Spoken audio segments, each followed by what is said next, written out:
we are back after a couple of days.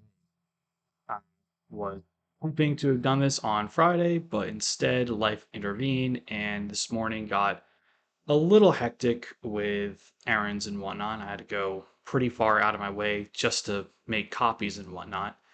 So that accounted for some of the delay, and then I was not able to find the correct hardware that I needed for my house. So I'm gonna have to wait until next week when all my stuff is here to really get down into it and figure it all out. But as you may have seen on Twitter, I started posting just a little bit about the Roman gladiators, their history, kind of some of the ins and outs of it. And it's not meant to be a super in-depth thing. Just like, hey, this is something I talked about on stream. I'm gonna, expand a little bit upon it. And the main gist of it is that gladiatorial games likely originated on the Italian peninsula. They are a distinctly Italian. By Italian, I'm meaning the peoples of the Italian peninsula, not necessarily Rome or Etruscan or any of the others. Our best archaeological evidence is that these originate in the Campania area, and the Romans kind of adopted this custom when they formally integrated that region into the Republic. And one of the interesting things is that this kind of became a Republic and empire wide thing. Like, even in the traditionally uh, Hellenic cultures, amphitheaters were constructed for the purpose of these fighting games. And it's kind of this weird mixture of freedmen who volunteer to fight in the arena for pay and slaves who, they don't really have a choice in the matter. Regardless of whether or not they are free or slave fighters, they are managed by a lanista. You kind of think of it as like a general manager or a team captain, right? Who ensures that they're trained, ensures that there's billing for them, that they get the fights they need, especially for the free fighters, that they get any kind of pay or bonus pay, whatever the case may be. And these games were originally kind of this contest of strength, so to speak. They were to the death most often, or at least it was allowed. And it really kind of became something different during the late Republic era, specifically during the Punic Wars. They started kind of becoming these memorial games, right? And it was a little odd at the time that memorial games were kind of seen as a thing, but they were ultimately allowed. And then later on, it really just became this laudatory thing. For example, Julius Caesar, when he was elected to office shortly before the Gallic Wars, he held a memorial game for his father, except his father had been dead for like 20 years, so it was more laudatory than anything else. And at the time, he was actually responsible for being the source of a rule that said no one can have more than 320 pairs of gladiator fighters because when they were not being used in the arena, the freedmen especially kind of functioned as, political muscle for hire for whoever was paying them. And in Rome, where legions were very specifically prohibited from being encamped on a permanent basis and carrying arms, the entire thing of the river Rubicon being the dividing line between Rome proper and the rest of the Italian peninsula, which wasn't quite Rome, but they still had a lot of the same rights and responsibilities as Roman citizens, just they weren't Roman citizens really at the time. It kind of just became this very interesting, uh, how do I say, distinction in terms of who was allowed to bear arms and who was not. And there's always a sense of, slave revolts might be a thing. Everyone knows the story of Spartacus. I mean, that's kind of the biggest example of a gladiator slave rebellion. Obviously, did not work in the end. Spartacus was put to death by, along with many others, along the Appian Way. And the games kind of became institutionalized during the imperial era when they were actually subsidized by the imperial treasury. It wasn't until the crisis of the third century, really, these games began declining in popularity. I mean, we all know the Colosseum was built during the Roman Empire itself. A huge fighting amphitheater that everyone knows. It's famous as being the thing, but there are multiple smaller ones in virtually every province and major city that you can imagine. But after the crisis of the third century, it became too financially difficult to really play these games, to stage them and fund them. And then the rise of Christianity also played a role in it. A lot of early church theologians found the games to be unnecessarily violent, that they were not in the spirit of Christianity.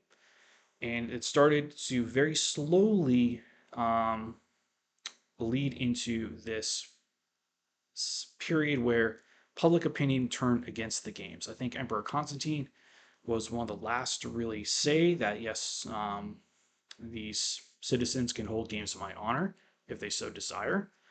But at that point, the writing was pretty clearly on the wall. And at least in the Byzantine Empire, the games fell out of favor in terms of popularity and state funding, and plays and chariot racing, the Circus Maximus, for example, that really became the preferred form of public entertainment for residents of the Byzantine Empire.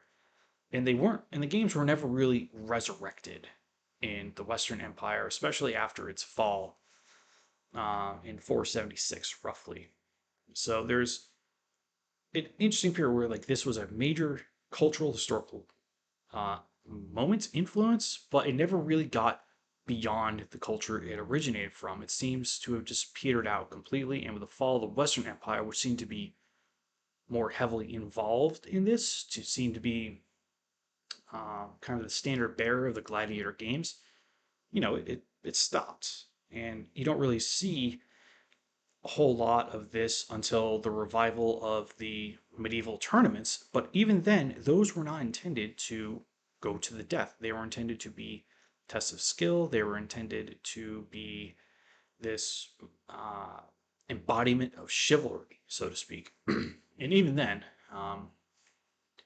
it was very much limited to who was considered a knight. That was the main thing. You had to be a knight in order to play in these tournaments, to enter them. They would never accept a freedman who was not a knight. They would never accept a serf, let alone a slave. And so that kind of became like the nearest thing post Empire to the gladiator games, but they've never really been resurrected. I mean, we have boxing now, but that's not nearly the same thing. Boxing shouldn't be lethal if it is something that's gone horribly, terribly wrong, but there's only so much that you can really do about that.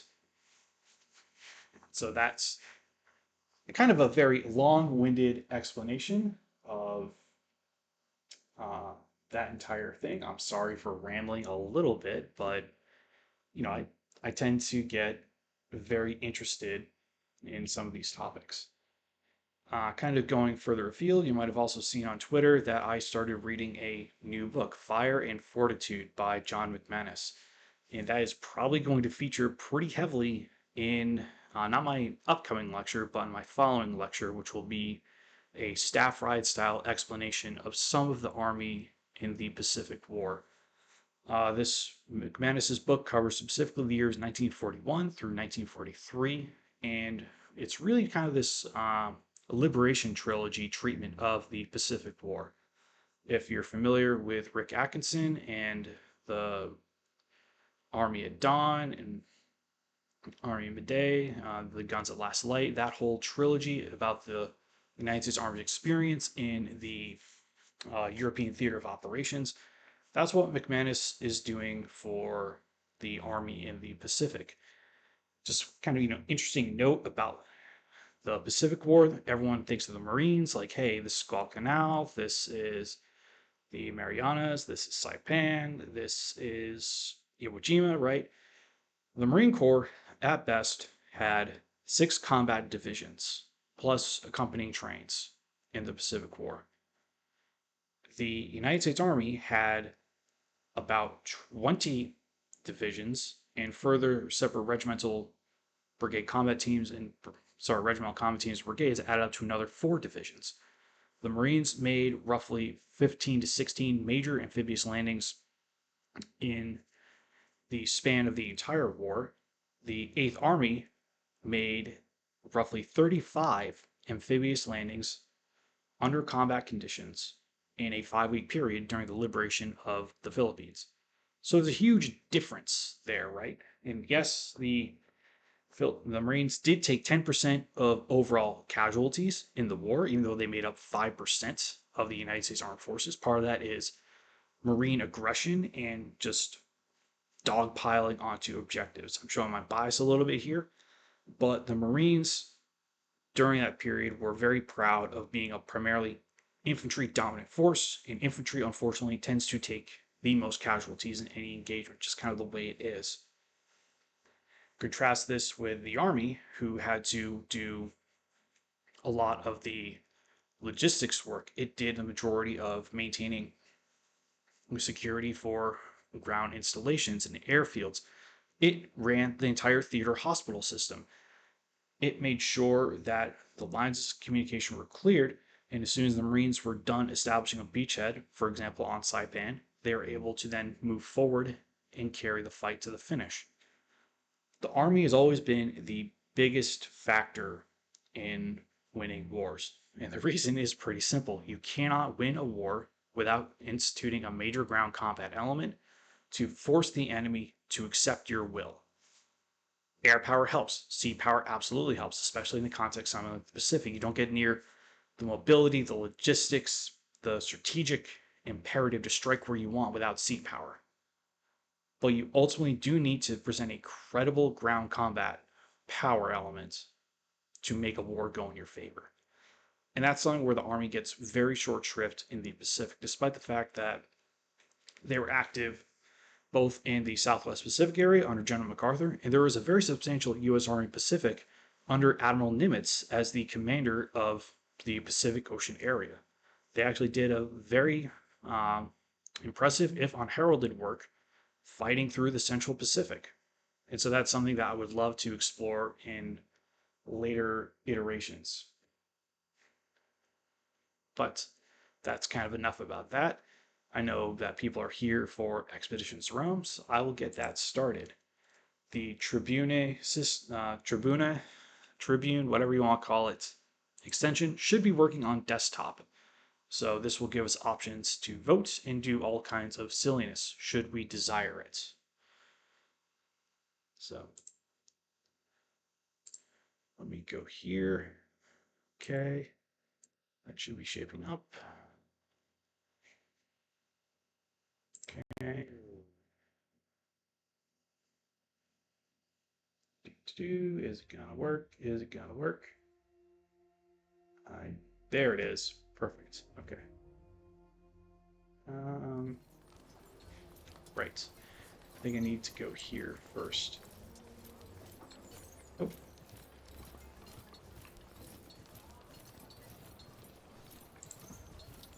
Where? There we go. That's where I'm supposed to be. Perfect. So if you cannot hear me, I would just accept. Well, I would ask that you let me know in the chat, so that way I can actually speak up appropriately and ensure that you guys are hearing everything that needs to be done. So we're going to load this from our last point. So we just started getting into the actual how do I call it, gladiator arena in Asia Minor. We've done 2 fights now, one against untrained slaves, one against actual gladiators, and now we're going to be entering into another fight where apparently a very rich sponsor wants to shoot arrows at everyone from off the top of a tower. So very interesting choice. Not really sure how to think about that.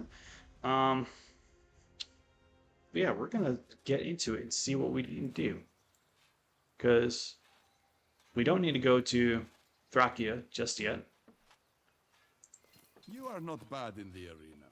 I will give you that. You may yet prove yourself worthy to face me. You know what? This is arrogant as Fuck. So I'm gonna do You this. keep looking at it from that distance. That is the closest you will ever get to it. So where are you from? Thracia, where the finest gladiators in the world are made. Oh, Bestia would have some words about that. Do you fight by wish or by necessity? I was sold to Eludus when I was a child.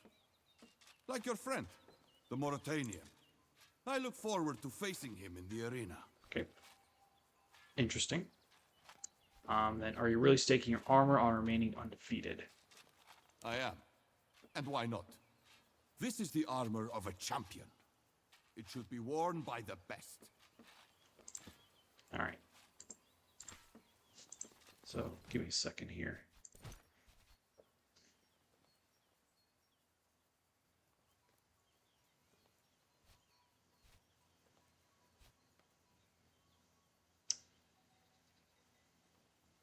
Huh. Ludus is not specified here.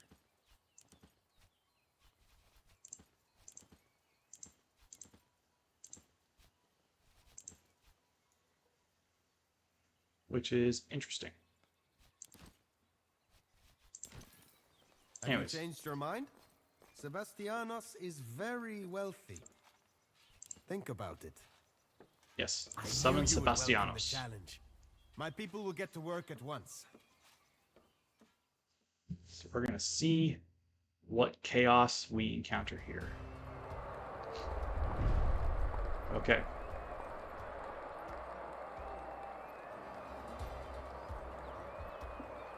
So here is kind of where we stand, right? So we need to reach full audience approval. We're down negative 50. 50 approval to make characters rallied. Gain 25 approval in one turn to make them savage.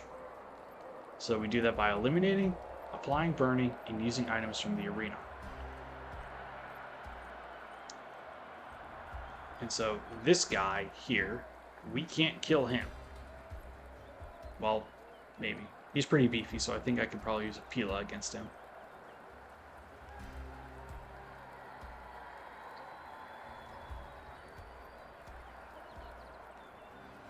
So that's me.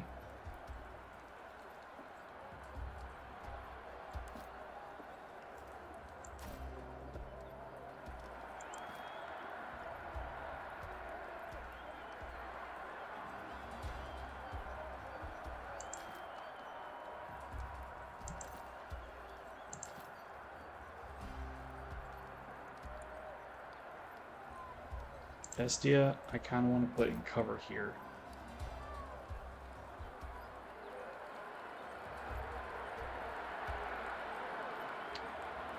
So enemies are going to act first.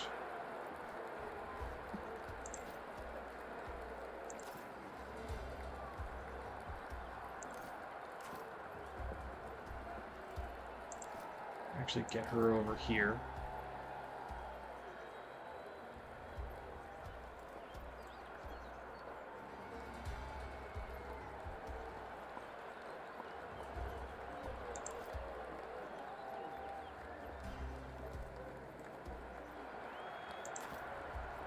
Actually, we're going to move everyone kind of into cover first.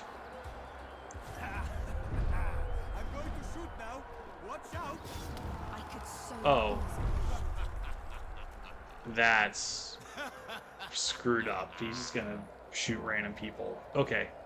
So, how do we want to do this? We got 2 shield bearers. We also have Buddy Boy over here.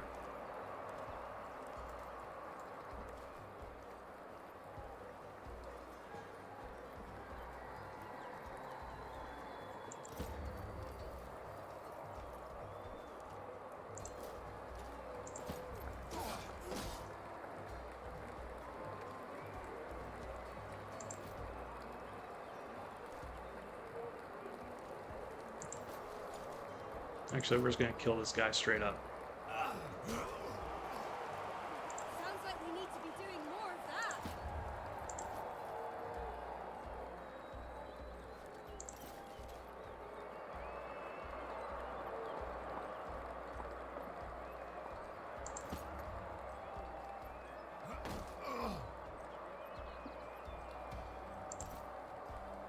Alright, so he's gonna have to tank it. That's fine, though.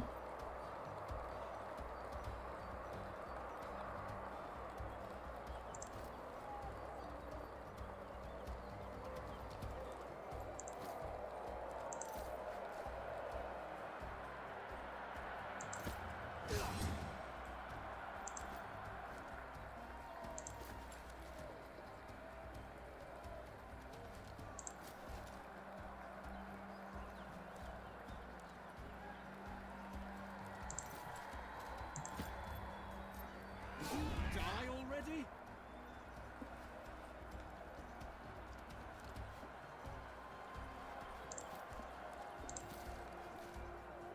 Okay, this is kind of overkill, but we need to get him done. Alright, now we're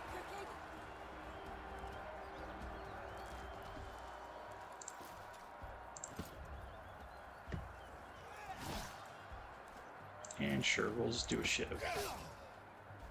Okay.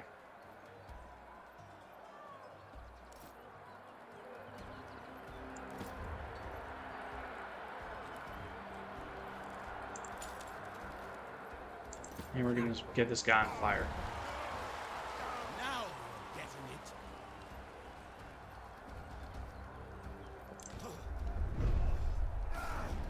You're all idiots! We're going to die!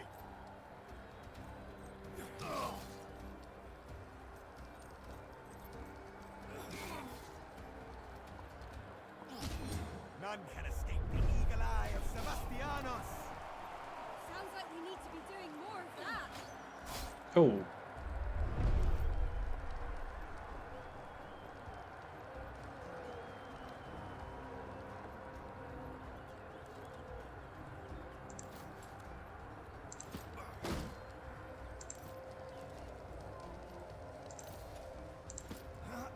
Mind your footwork, son!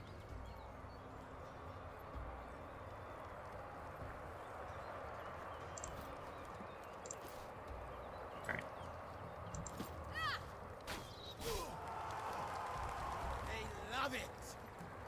So we got a little bit of help.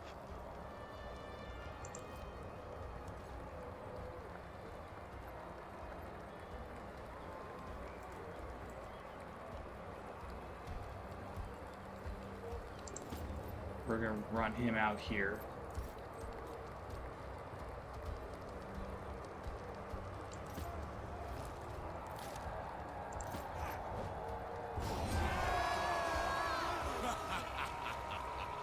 More fire. Now you're gonna run over here. Get everyone behind cover, because I don't want Sebastianos to be shooting more than he has to.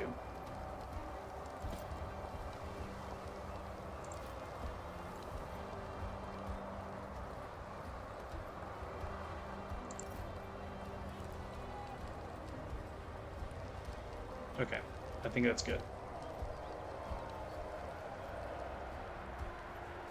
So what else do I have around here? Alright, looks like burning is the only thing I actually have.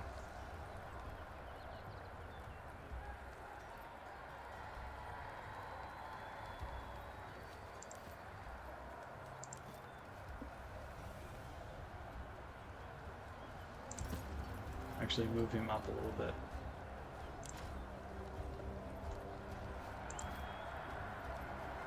Yeah, he's good.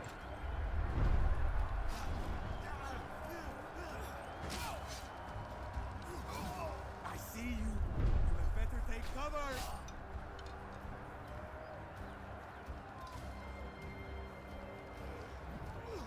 Oh, that's rude. Yeah.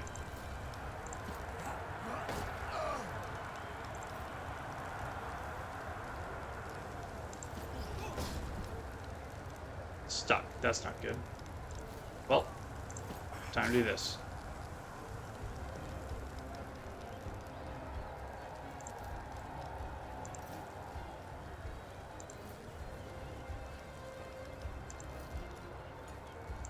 You're a dangerous man.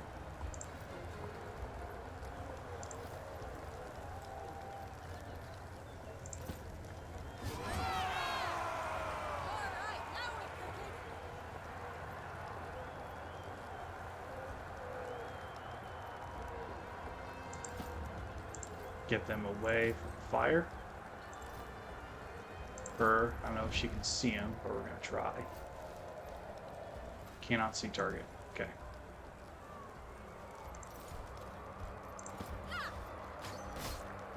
Deflected. That sucks.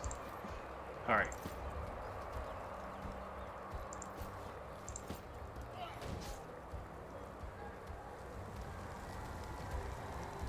So... Okay. Enemy reinforcements are coming. Soon. I think we're in okay position right now. We have no more action points. You can hide, but you have nowhere to run. Just as planned. They walk into our trap.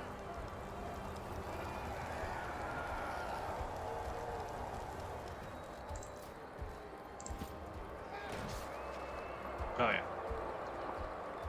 We're gonna get up here, shift him really quick.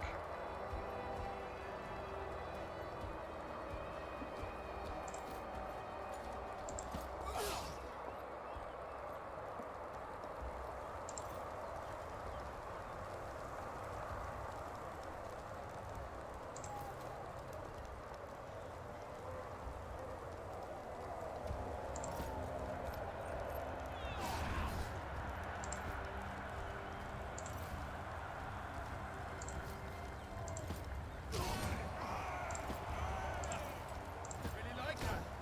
I think we've got them now. Alright, same thing here.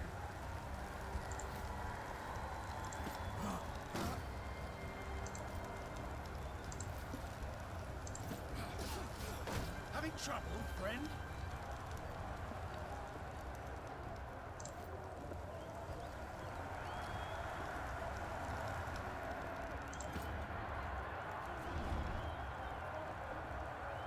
Get her up.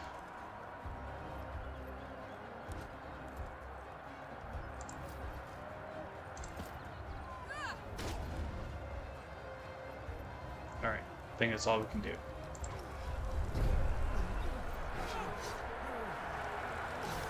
I am the greatest gladiator the world has ever seen. No, you ain't.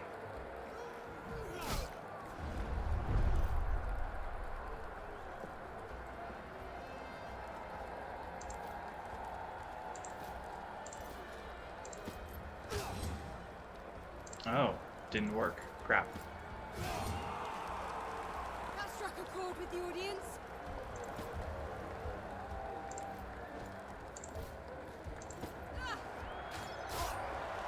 Oh, there we go. Love it.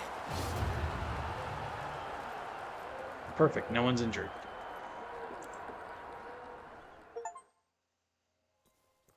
Oops. Wasn't supposed to kill him, I guess. What have you done? You weren't supposed to kill Sebastianos. This is a disaster for the local community. I'm not paying you for this. Whoops. How? It was a fair arrangement. He had paid for the privilege. Ah, let's just get on with the next challenge. Whoopsies.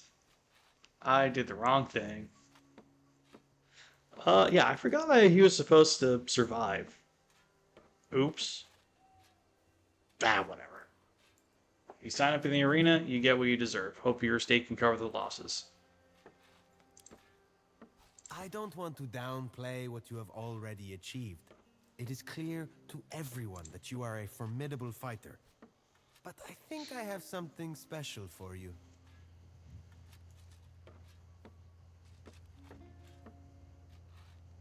Something special, okay? What is it? A group of mercenaries have come to challenge you. They claim to have fought in arenas before, and they have heard of your reputation as a fierce opponent. They wish to test themselves against you.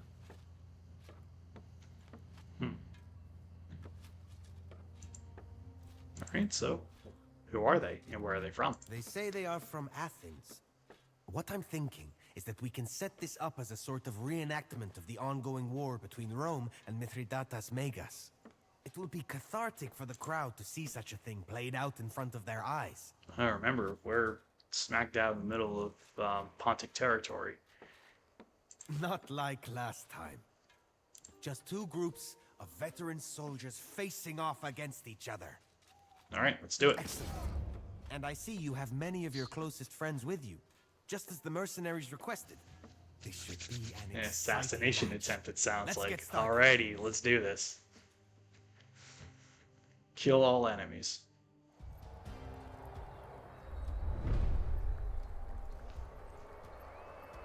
So,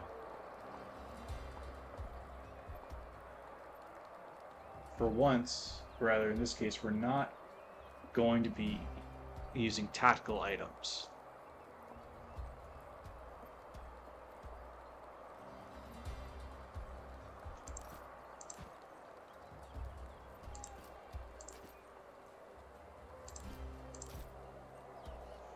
All right.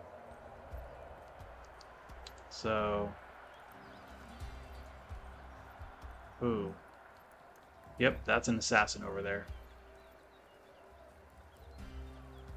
Visoli, Toxotes. 1, 2. 2 hoplites. Okay. 2 Pisoli. Alright, we should be able to make this work.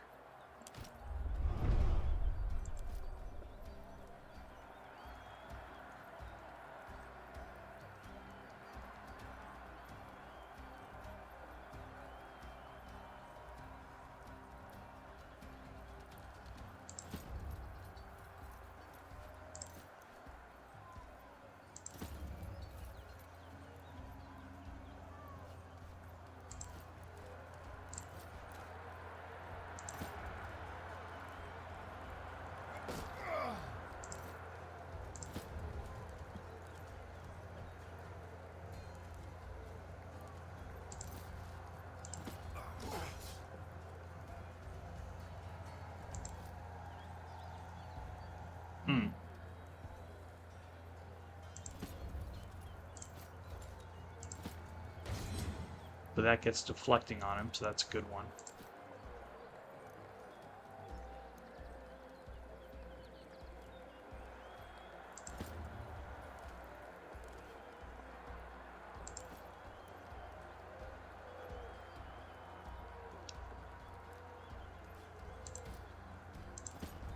See who we can hit from here. In cover, here, cannot see. Boom. Okay, we're gonna do that.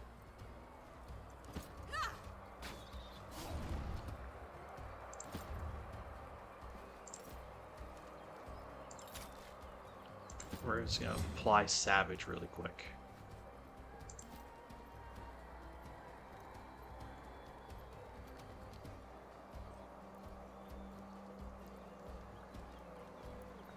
Gonna move you over here. Alright. I think that's the best thing we can do right now. Well, Legate.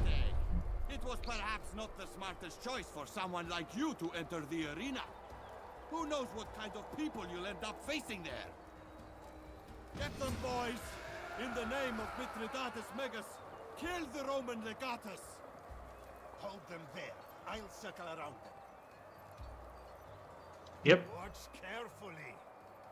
Haney's gonna go for our good old medic.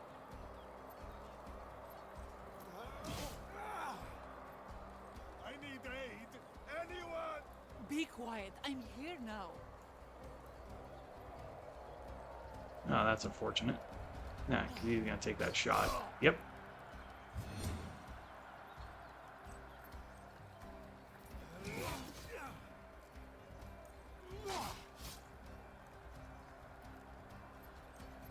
Oh, crap. Now we're in trouble.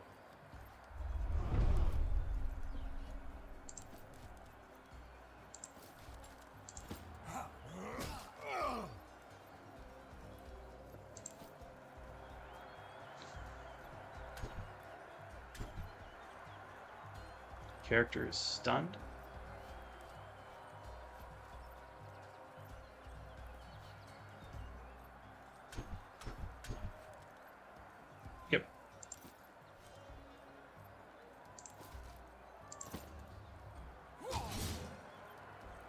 All right.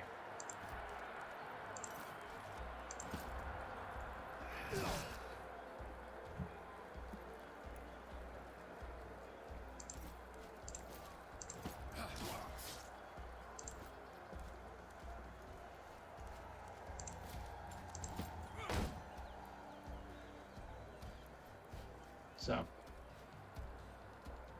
oh, it is going, Rhea. I am just trying to figure out how to get myself out of the current pickle I'm in, because I am outnumbered and potentially overmatched right now.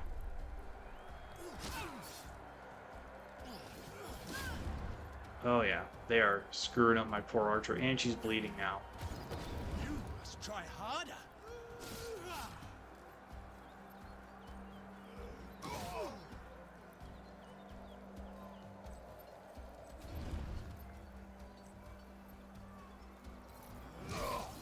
Oh god, I am getting fucked up.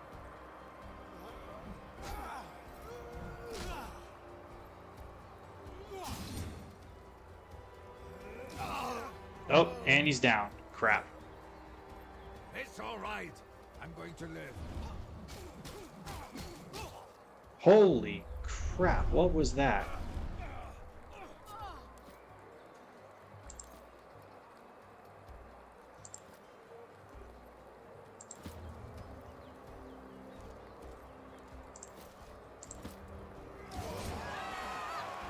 Sounds like we need to be doing more of that.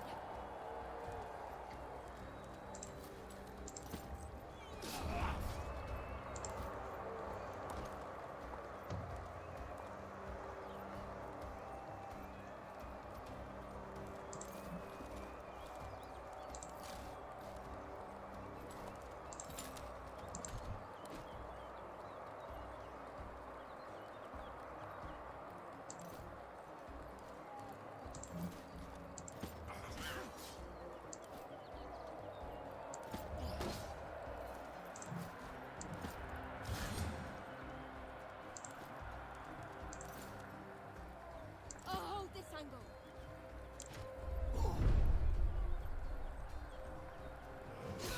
Oh god. To Tartarus with you. You think you'll catch me?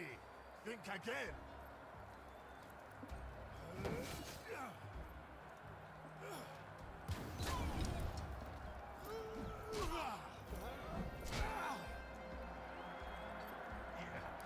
Alright. We are gonna reload this because there's no way in hell that we're actually gonna win.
Well, Legate.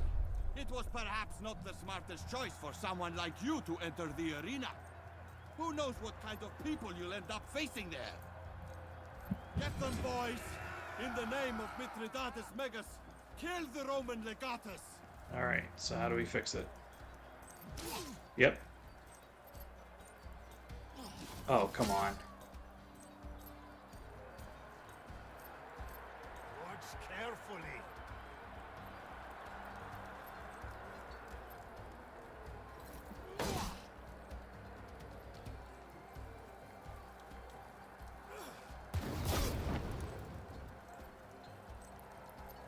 I think I can get behind them.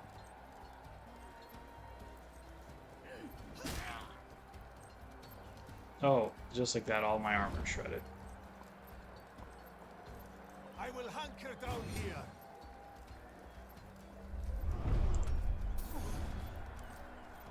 Alright, what we're gonna do right now. Secure him. There is strength in unity. Please follow my finger. Yes, you'll be all right.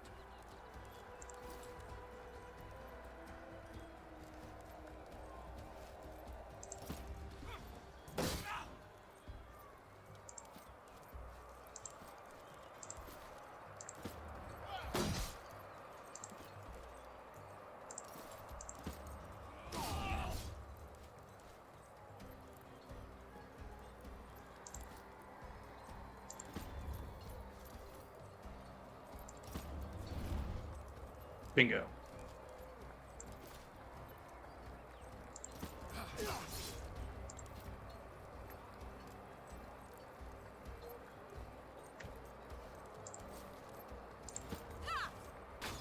Didn't see that coming, huh?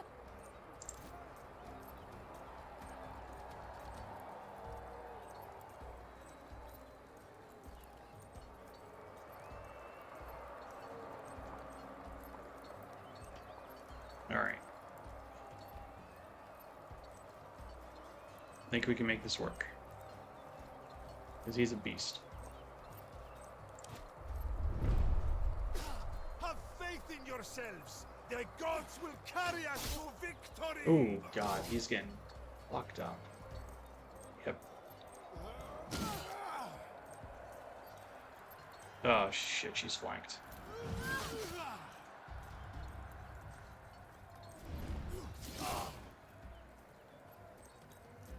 I'll hold you back for as long as it takes.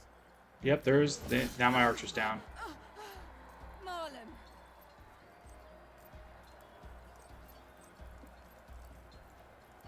Crap.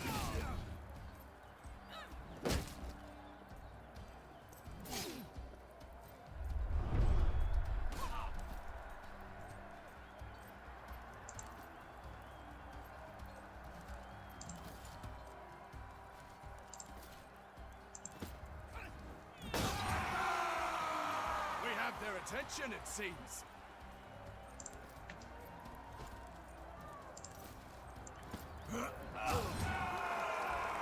We're putting on a good show.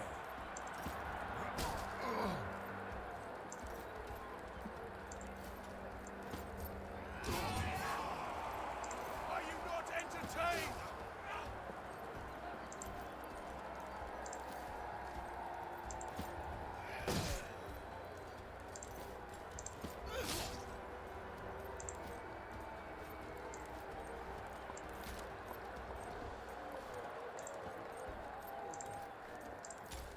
Perhaps I need someone to help me here. No permanent damage.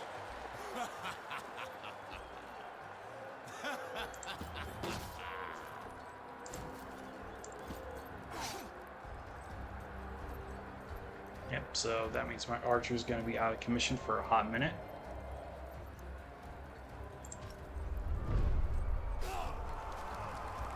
Oh, I must admit, Every man for himself. sound of a cheering crowd. I can't take this anymore. Be careful, you fool. I see why you like this so much, Bestia.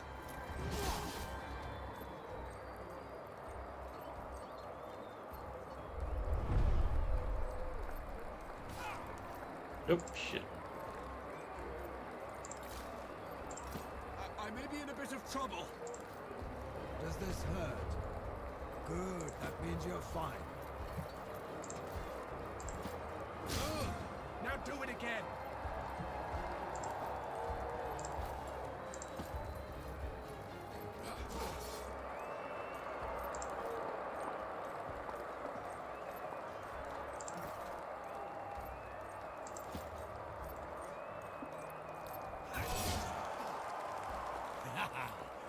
Just like old times.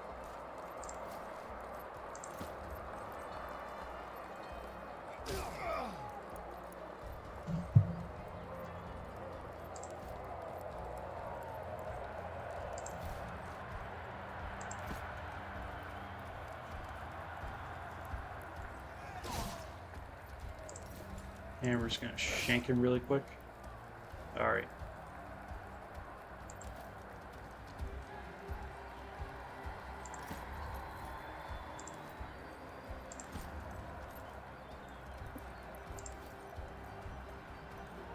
Alright.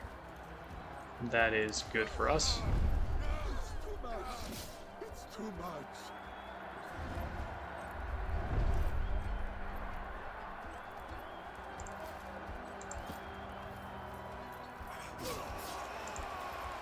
I really like that.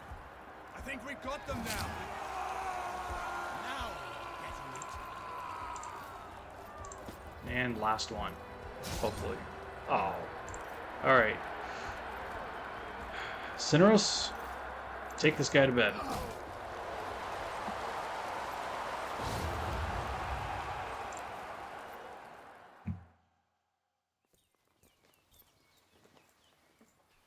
Please forgive me.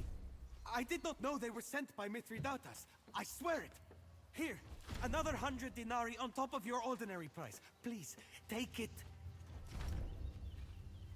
Alright, what do we think, guys?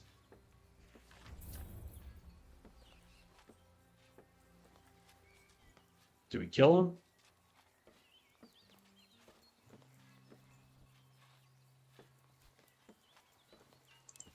I don't know. How could I have known? They seem to be who they claimed. They must have been professional assassins hiding their true identities even from me. What I told you before the match is all I knew. They said they were Athenian mercenaries come to test themselves against you. I had no idea. I swear to all the gods. Of course, anything you want. Yep, warmongering. Nicholas, Good. Legatus has challenged you for the title as champion of the arena. Do you accept? I have seen enough of how you fight. I think you just might barely be worthy to face me. Are you sure you are ready now, Legate? Nikolaos is a formidable fighter. Yeah, we're returning later. Because we need to get Yulia started on treatment. We need to run back to the camp to get her into the infirmary.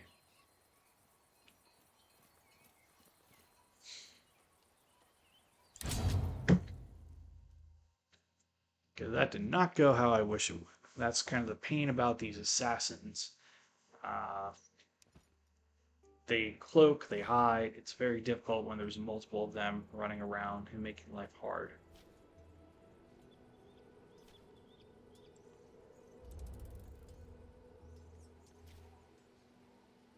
But yeah, so the Thracia mission is all the way up here. We'll get to that eventually. Right now, we need to continue kind of working along and seeing what we can find.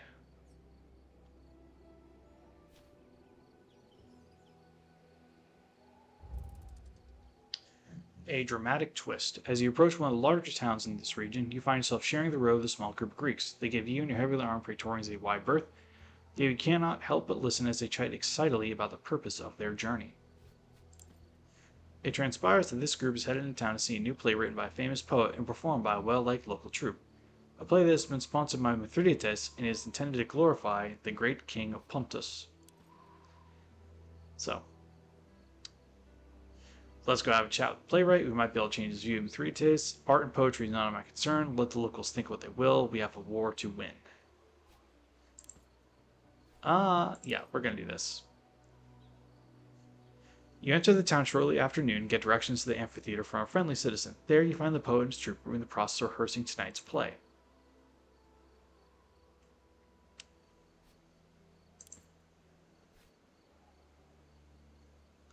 Perhaps you shouldn't have been so surprised to find that you are a character in this play as well, and you were not portrayed in a pleasant light. The great and invulnerable god king Mithridates roundly defeats the greedy, arrogant Romans in the third act, and you're made to grovel pathetically at his feet before he takes mercy upon you and casts you out of Asia Minor. So we can have him rewrite the ending, or kill everybody. We do have enough funds that we can ask him. Cunning and conciliatory approve. Well, cunning greatly approve. I'll take it. There is a brief panic as the poet and his players realize who you are, and that you've been watching them in secret. The poet grovels while the actors cower in the back, but your calm demeanor eventually assuages his fears.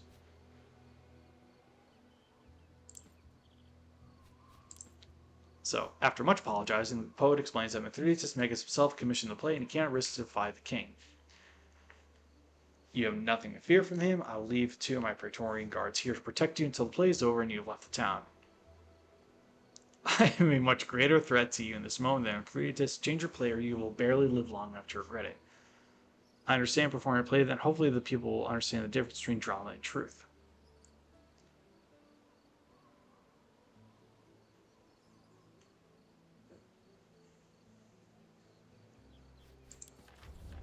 So, now we're just going to get in his face about this. And Warmonger Praetorians greatly approve. That means that Bestia, my weakest Praetorian, is better. With a miserable look on his face, the poet falls at your feet and grovels some more, but your decision is final. Understanding the danger he finds himself in, he agrees to change his play.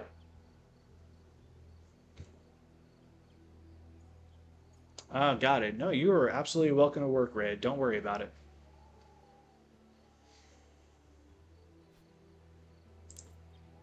Cineros works on it for the next several hours, adjusting the script to turn you into the savior of Asia Minor and to portray Mithridates as the villain he truly is, from the Roman perspective, of course.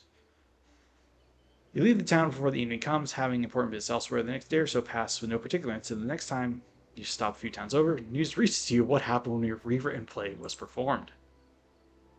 A small group of Mithridates soldiers did attend the performance and did not like what they saw. The players interrupted halfway through, the actors were cut down on stage, and the poet barely escaped with his life. So much for the truth. Well, life's a bitch and then you die. That's just the way it works.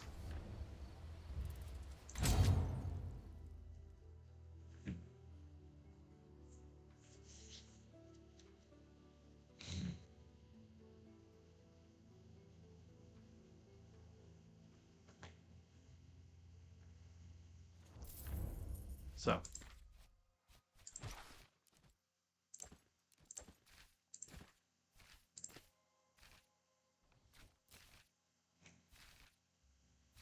because Bestia is now pleased. That's pretty good.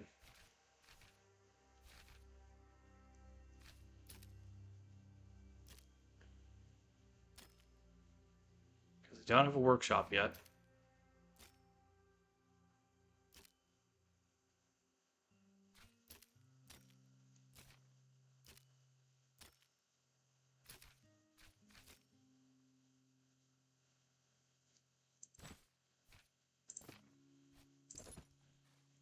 Because we did use a couple items. So let's see if we can get... One rich bastard throws some denarii around and all of Thracia secedes from Roman rule. Unbelievable. Well, why are you here? To defend Rome? Not at all for the denarii. That's not the same thing and you know it. Yeah, we'll get to that point. So Thracia has decided they want their asses handed to them as well. Fine by me. Yeah. Oh, so it looks like we have the dog on our stuff.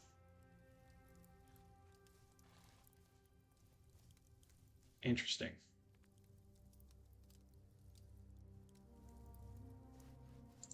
So what's my Legion colors again?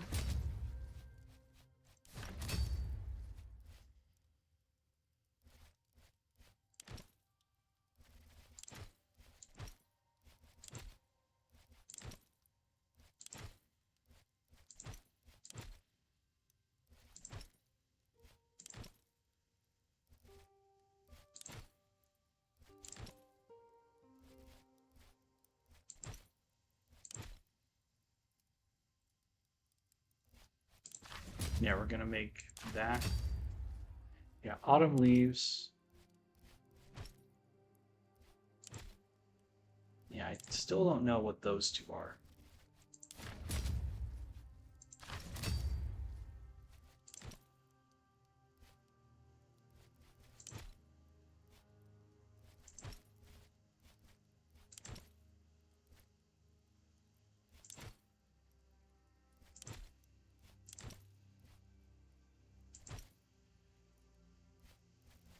Yeah.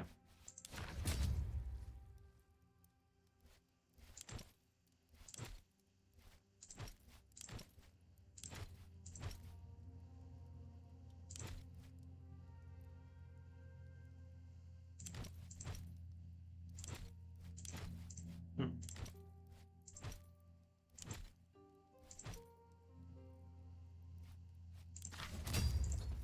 Okay. Hello, Caddy. Good to see you back with me.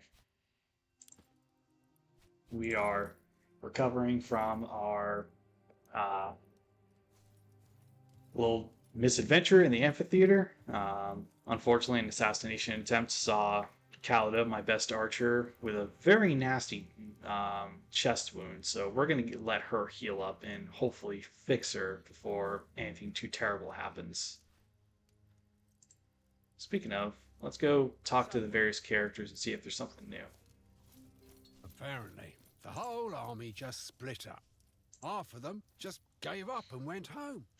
What I heard is that the legatus executed some kind of diplomatic masterstroke and pulled the rug out from under that whole alliance. That's incredible. Nothing can stop us from winning this war now. Yeah. Grovel, grovel, grovel, all the usual things. What can I do for you? No. Calida doesn't want to speak to us. What's Gavius doing here? Oh, Legate. Would you and your Praetorian guards spar with my Contubernium? It would be an honor. Not long. The Legion was assembled just for this campaign, but I've served under Turius Orestes and other legions. How long has it been? A bit more than a decade? 10 years in the Legion. That's a hard life. I'm honored that you ask, but teaching suits me well. There's nothing quite so satisfying as to take wide-eyed young men and turn them into soldiers of Rome. Yep. Very much the drill sergeant type. And this is Sextus, the smith. So where do Mercia and Trout? Thank you for sending me those schematics your people found. I guess. I don't know how much use those turncoats will be, though. If they'll abandon Mithridates that easily, why should we trust them? Yeah, the Vila's raised a good point. But he's back, which is interesting. Oh, hey, Legate. It's good you came by. That armor Kalida is walking around in. It may have done a good job concealing her womanly attributes, but she'd be better off in something that fits her shape. Let me know if you'd like me to look at that. So Sextus is now with us. He's our little camp smith, right? He is what the Romans would have termed an immunis, right? He is someone who has either brought a craft with him to the Legion or he learned it while he was in the Legion. He's been sufficiently skilled that he now has different duties, right? He doesn't do the disciplinary ditch digging. He doesn't do mundane guard duty. He does other things for the Legion. And this was kind of the way it was for many positions. Usually your first couple of years in the Legion, you were usually poor SOB who was on guard duty, stuff like that. You'd have the scut jobs. But you could learn skills, you can learn trades, you could be promoted to positions like a quilifier, for example, or the eagle bearer. You were exempt from standing those duties. Same thing if you were particularly valuable, say you were a surgeon's assistant, you were exempt from that as well, as long as you proved that you had the skill and acumen. The consul thought it would be best to send me over and help you out. I reckon we can make big improvements with small adjustments. I have a bit of salvage lying around that we can use. Start by stripping it down to its component parts, then we can take a look at what's left and plan the work. All right. I'm just a Legion blacksmith, not a magician. If you have something particular in mind, we'll talk. But I'm still as busy as I was before you were promoted. You'll have to leave one of your people with me to... So, that's what we're going to do, right? inventory. Callida. Her. Oh, she's still in her Pontic disguise. No wonder that her stuff's been getting beat up, right?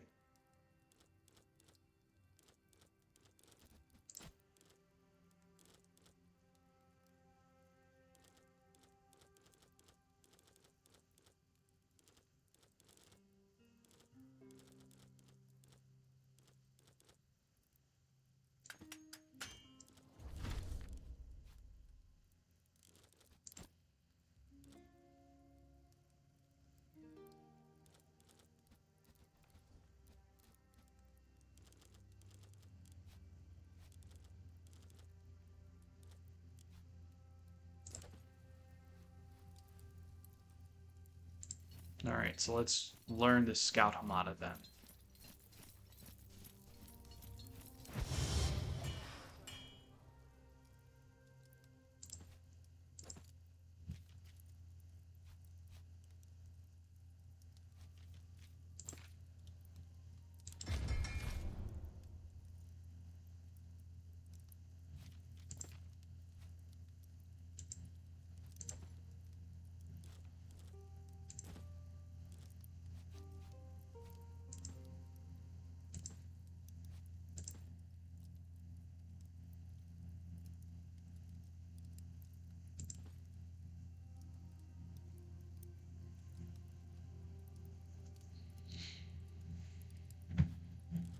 Yeah, we'll fix that a little bit.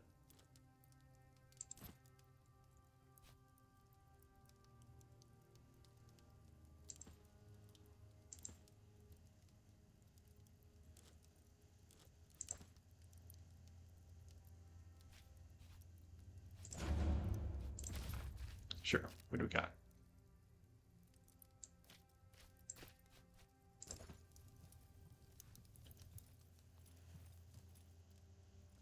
Alright, so, sorry. So if you start with a skill, it was treated a lot like when lawyers, doctors, job, etc. joined the US military. Not quite. So say that you were someone who learned a trade before you were in the legions, right?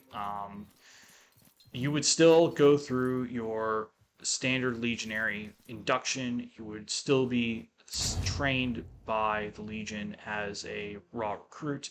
You would have a period of time when you were having to do all that, but eventually you would be allowed to request the status, and you had to prove your skills. We're just going to advance time so Callida can heal up. And so it wasn't necessarily like a direct commission, so to speak, which is what we would today term someone with those skills being sent directly into a military force. That's pretty common across a lot of professional militaries, that if you have a specialized skill, usually a postgraduate degree of some sort, you can be commissioned at a higher rank and do specifically that job. Within Immunis, you need to prove you were a good basic legionnaire. Good, a better Lorica accomplished for her.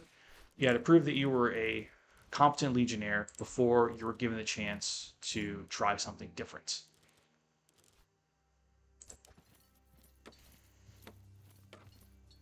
And we're going to go right back out and advance time again.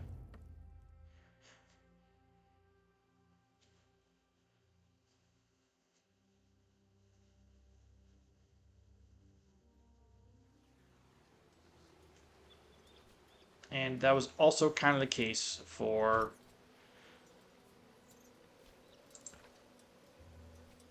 a lot of the Roman officers as well. You would start kind of climb the ladder of offices, so to speak. You could either be a allied cohort commander, working your way up from small to big, or if you were in a patrician class, you could start immediately as a tribune assigned to an actual Roman legion. You were essentially a very junior staff officer. You were what in the past has been termed a third lieutenant, because you're learning the job. All right, let's see what we got. Ooh.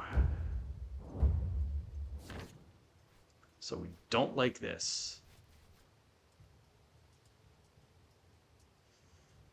So no one has an insubordination risk.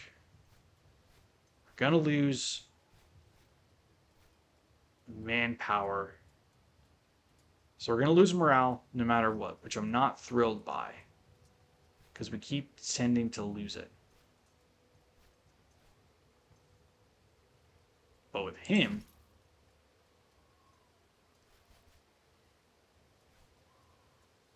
we're going to at least get some more progress. But I do like casualty survival rate. So we're going to do this for him. Again, insubordination risk is 0, so I shouldn't have any problems. How do you wish to deploy? Okay.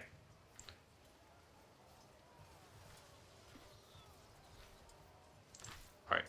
This is kind of our best one. There's no negative stats effect. Maniple channels. Leave open channels between your maniples to direct enemy have cavalry, chariots, or war elephants away from infantry. Bold but risky tactic. So maniple is kind of a older term before they were reorganized into centuries, cohorts, and legions. Maniple was kind of a smaller intermediate between century and cohort, used primarily during the early and mid-Republic with the Punic Wars. As the late Republic became a little more professionalized under the reforms of Gaius Marius, they kind of adopted a more standardized formation, standardized tactics, stuff like that.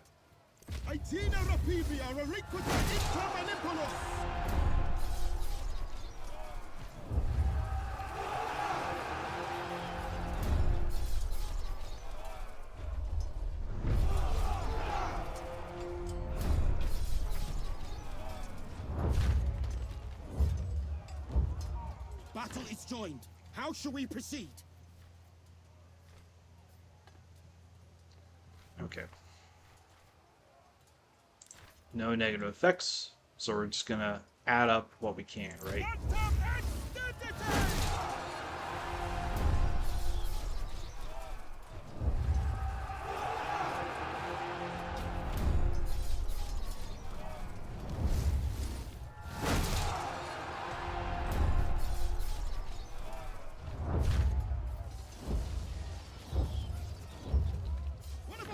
Is about to break. Okay.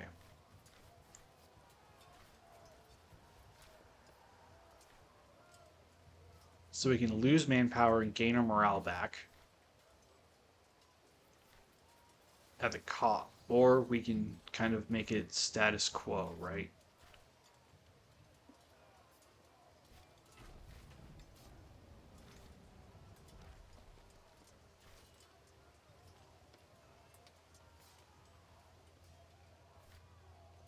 We can at least prevent it.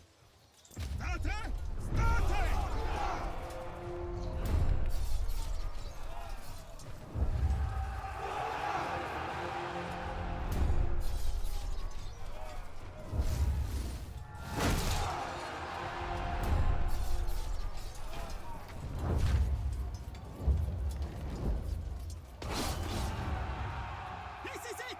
Their will to fight is broken!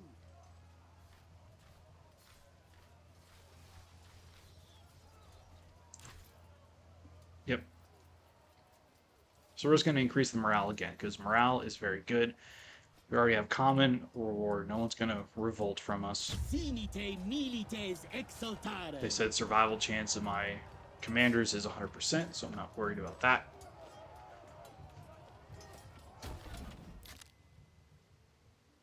Yep. So we build them up a little bit. 39 denarii, 23 slaves, 78 rations. They retreated. Alright. Looks like we got some good stuff here. We're still going to wait until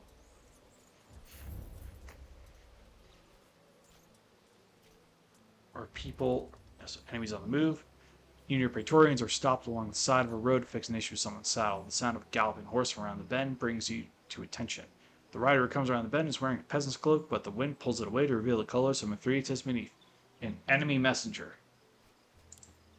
The poor man doesn't see you until he's nearly upon you. Thinking quickly, Astorius Lebo knocks an arrow and shoots the rider in the back as he gallops past. Boris panics and kicks him off, then continues down the road a little ways before coming to a halt. Searching the messenger, you find a missive from Mithridates to one of his lesser generals. Instructions to take his army along a certain route and attack Gladiatorial. This message will not reach them, but another sure to follow. You have a few days to prepare. So, send a Service with a message to the nearest legion and build traps and prepare an ambush. You know what? So we can send a Service to ambush them, or we can send a Praetorian to poison their water supply. So I'm going to let you guys vote. If you're on desktop, you should be able to see this message. So if you want, please indicate your vote, and we'll see what the chat wants.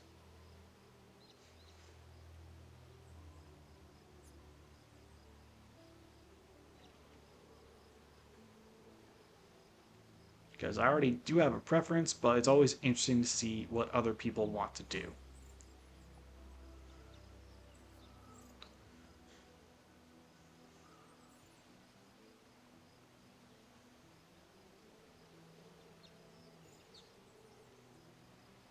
And if you're not, you can always indicate your choice in the chat as well. But I'm going to slightly reduce their aggression. We're going to do that with Marcus Aurelius.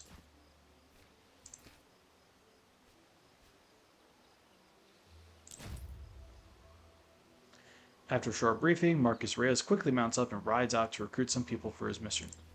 You know the Door Line is currently unprotected. Unless you garrison a legion and defend it, none of your preparations will matter. You feel the corners of your mouth twist into a smug smirk as you remember the secret you have in store for Mithridates soldiers. The women from that village whose husbands, sons they killed will shout at them the whole way. Their equipment and training, those fears will surely inflict grievous harm upon the enemy's fighting spirit.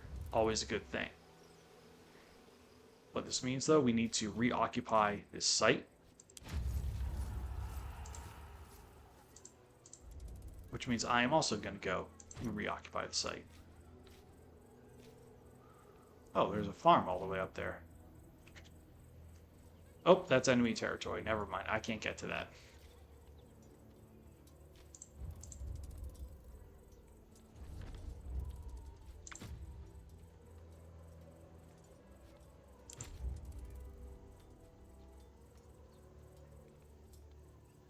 Right.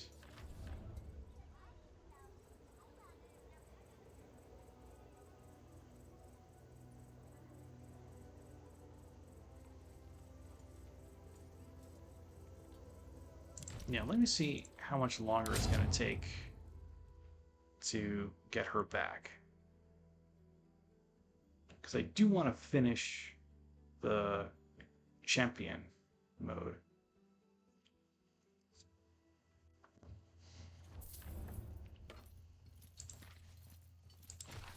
Ah, 24 hours, another day.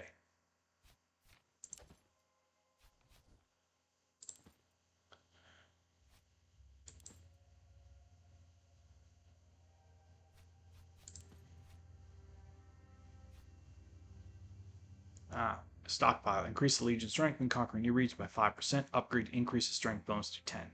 Always. Yes, good. Now we don't have crap just sitting outside. That's always good.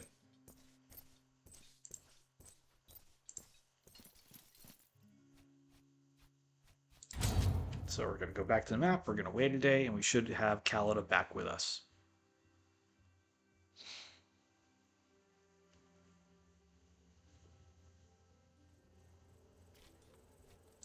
Just in time for someone to attack us. But little do they know, we are here and ready for them.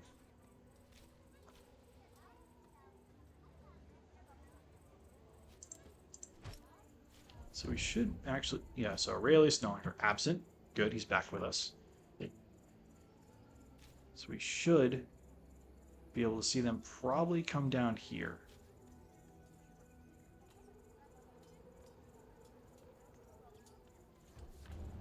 Khalid is healed. Perfect. But we're going to keep on waiting to see where this enemy is. Or we can just pick her up and start wandering back around the map.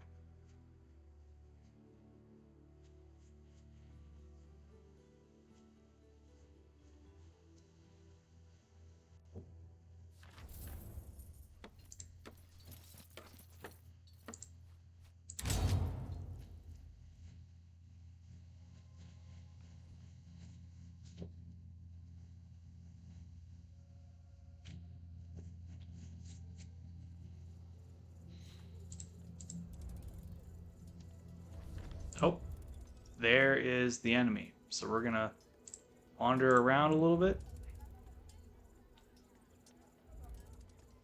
Oh, Temple of Asclepius. The gods of the world are multitudinous, as are the temples and shrines devoted to their worship. One god whose temple you always have will see cresting and rising is Asclepius, the god of healing. Remember, I can't freaking speak well, so bear with me a little bit. This is precisely the god whose temple you now find nestled between dense trees and the bank of a serene lake. The high priestess welcomes you and invites her into your temple. Well, into her temple. She subjects your group to a cursory examination, concludes you're in fine health. You're given a rejuvenating drink of fresh water and a short prayer for the patron to watch over you, and then you're sent on your way again. That's always nice. I like that.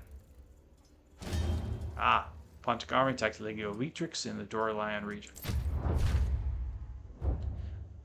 Right.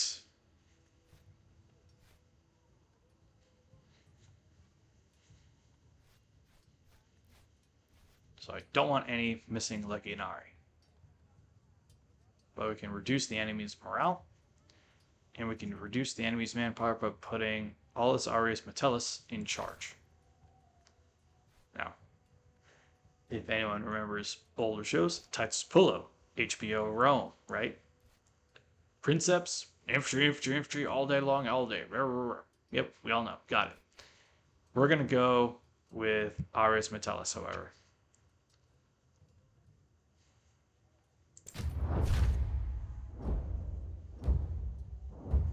We are ready to deploy the Legion. So, we don't want my Legion's morale to go down anymore, right? Missing Legionari. I don't want that. So our only real option is this right here. Enemy manpower minus 50. Manifold channels again.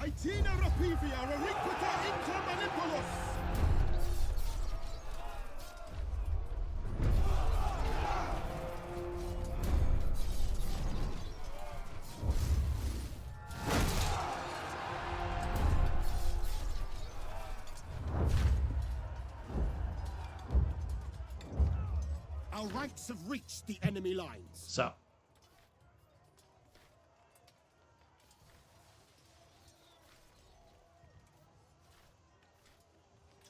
this right here retains our equipment, and we get a common loot reward, also maintaining our strength.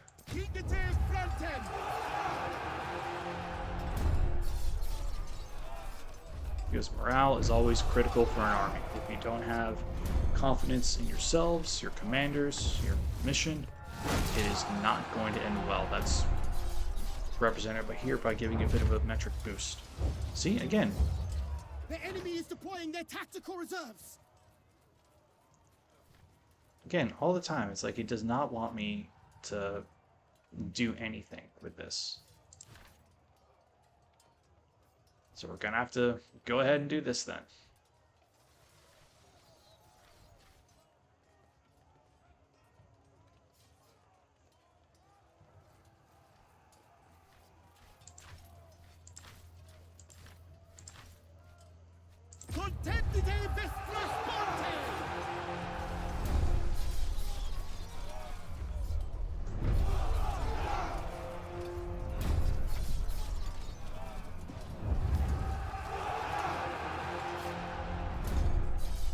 It's like it does not want me to win.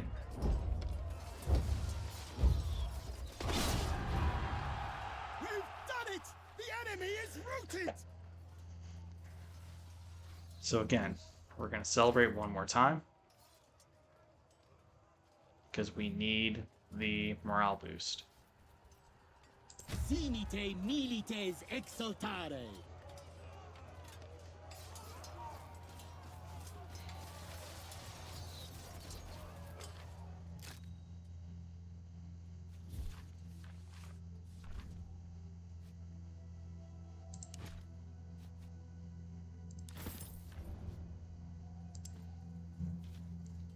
Alright, enemy army is scattered. Good. We're not having to do this all the time. She's loyal, but not unwavering. So I need to boost her stuff a little bit. You know, we're going to get another Princeps in here. Again, just need to choose cunning options, generous options. Can get her morale to where it needs to be. Alright, so we should finally be able to fight Nikolaos in the arena. Do you believe yourself ready to face our champion? As you wish. I will get my people started at once. So, all the marbles now. So, eliminate enemies, use tactical items, and use class skills.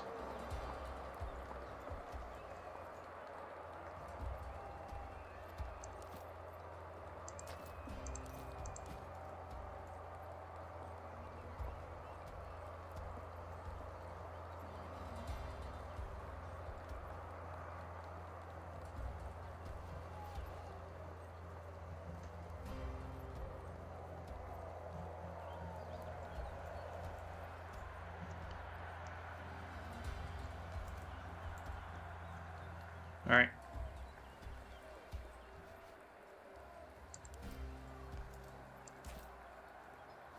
Let's do this.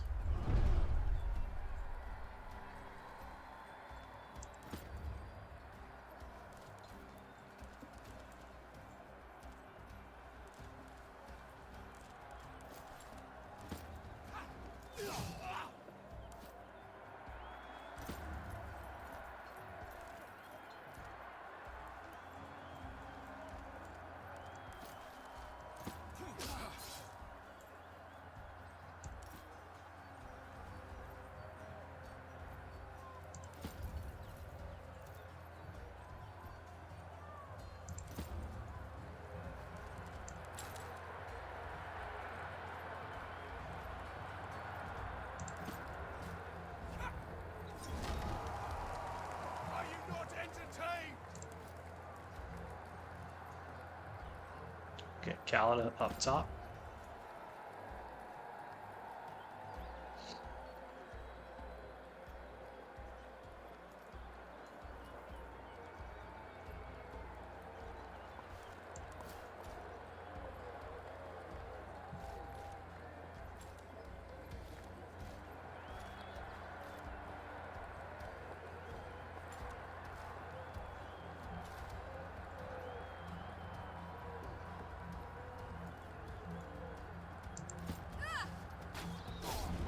There we go, 10 damage.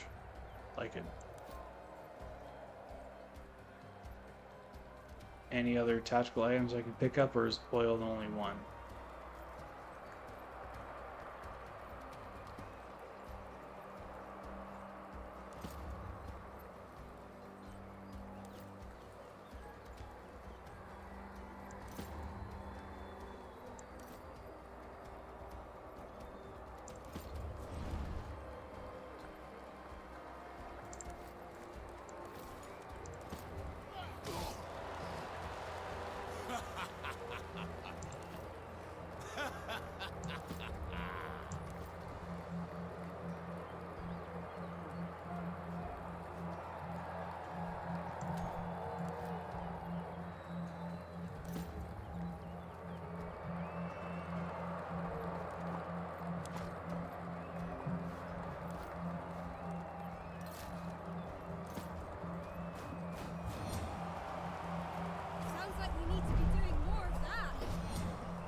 Ooh.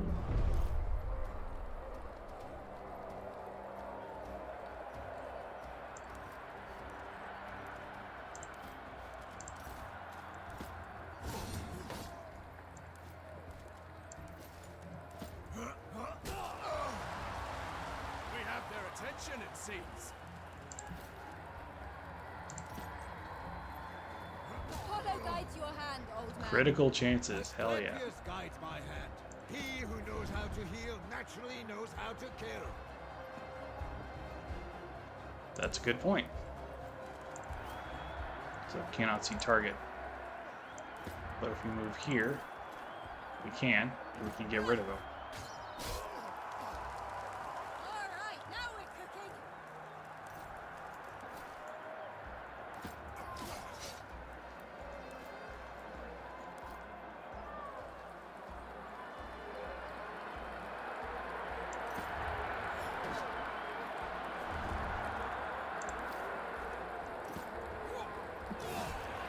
And there's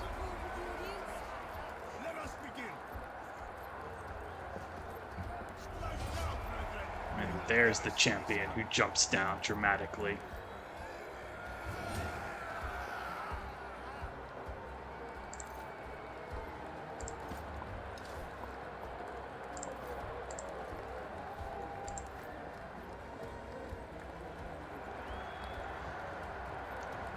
Oh, lots of armor.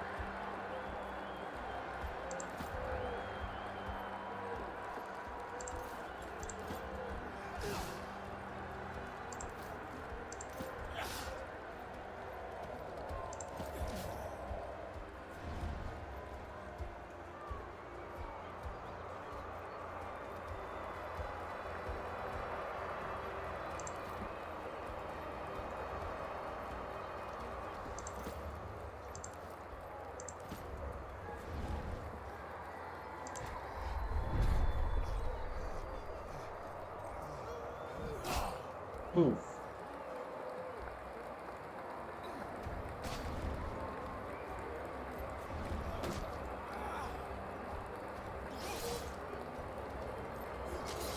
Oh, wow. Big damage numbers. Gets them every time.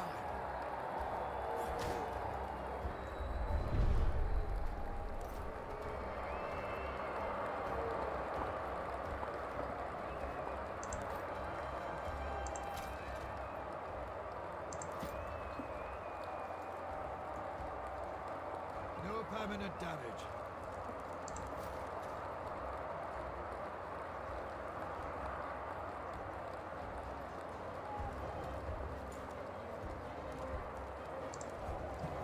Alright.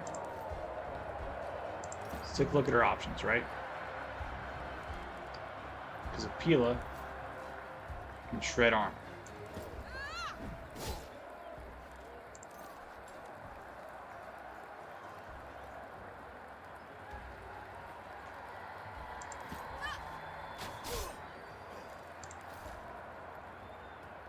I'm covering this area.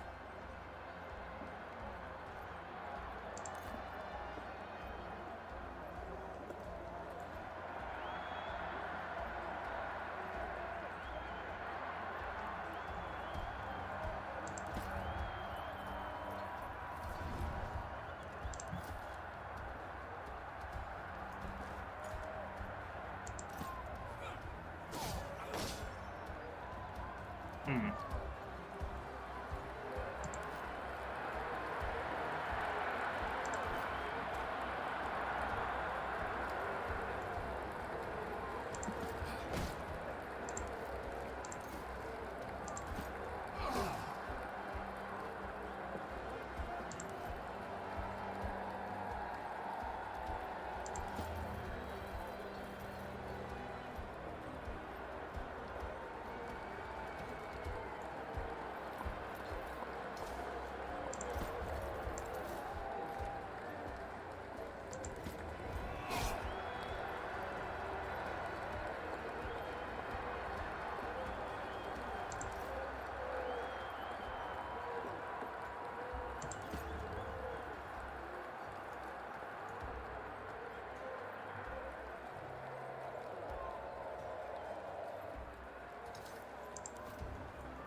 So that's the best we can do, just kind of burning him down. Fight for your land, or you will die a slave. Lure them closer. I'll shoot as soon as I see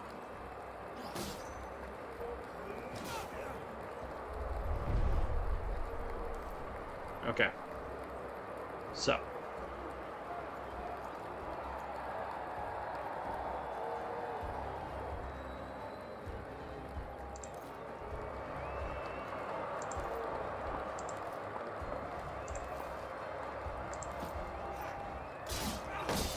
Oof. Alright, he's not doing great.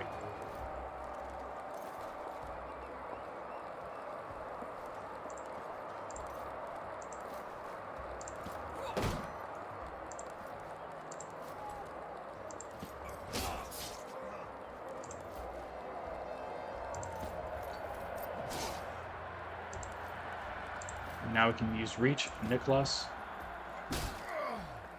No armor shred, unfortunately. Glancing hit, so it doesn't really count. Bestia. Right here.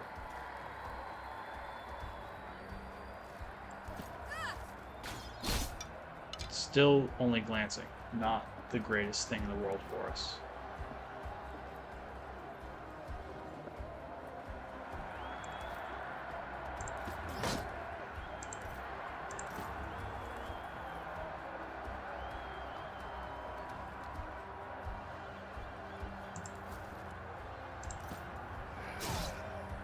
Only glancing hit, not great.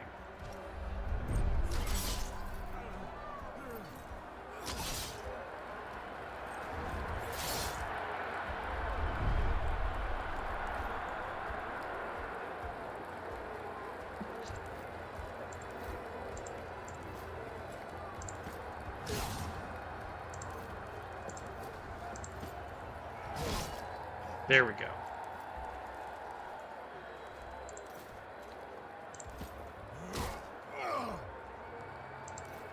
Last gasp does not want to get through for some reason. So it's up to the archer to deliver the coup de grace. Perfect.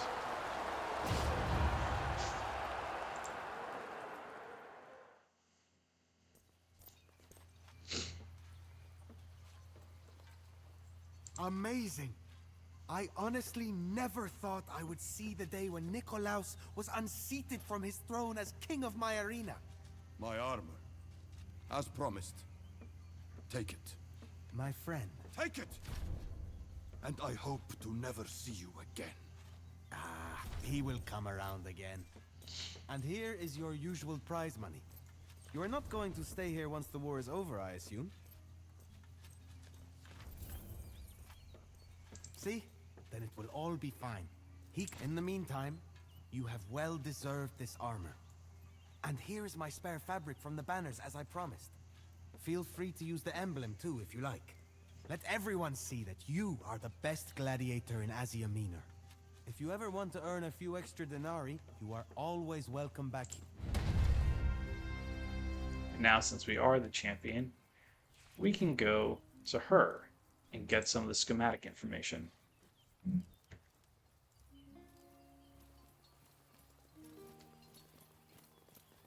I saw your match.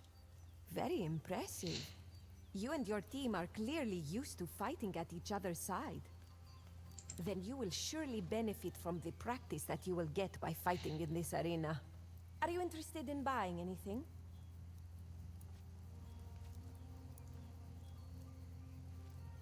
Now that you are the champion of this arena, under my standing arrangement with Lysandros, I will be honored to sell you my secrets. Here, I will even write them down for you. So.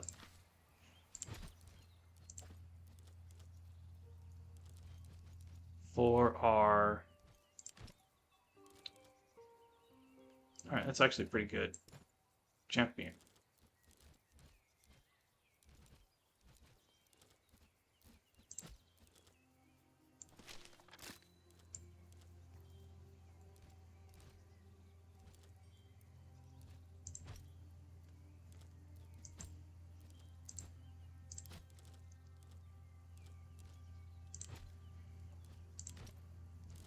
We'll have to get some better armor for these guys. So what's my funds at right now? 2326. I have enough to do a little bit of work.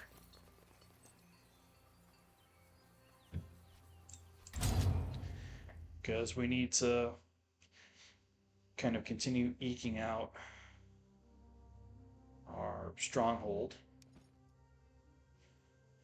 But that will come in time.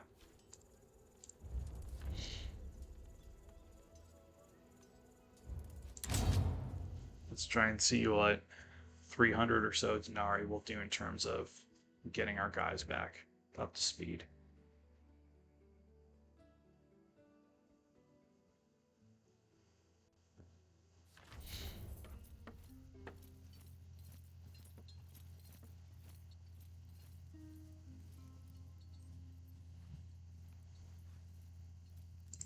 Let's see if there's any new philosophical conversations. I'm off guard duty.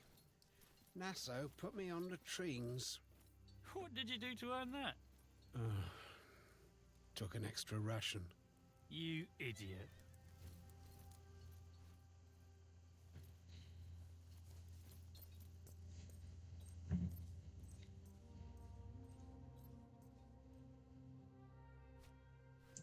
Let's see what Nasso has to say really quick.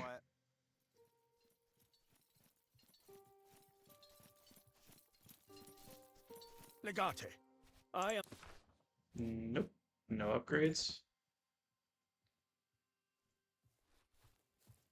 Fair.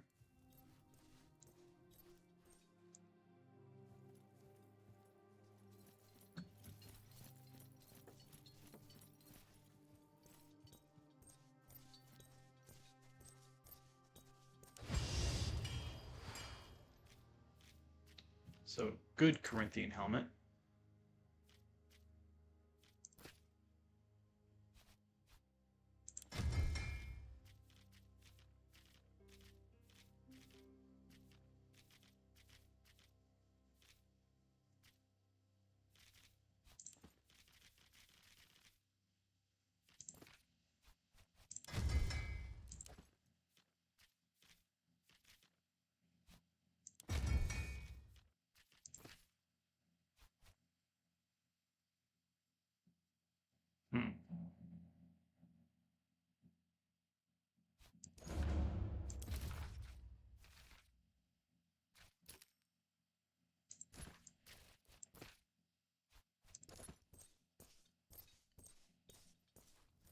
It's what, 226 now?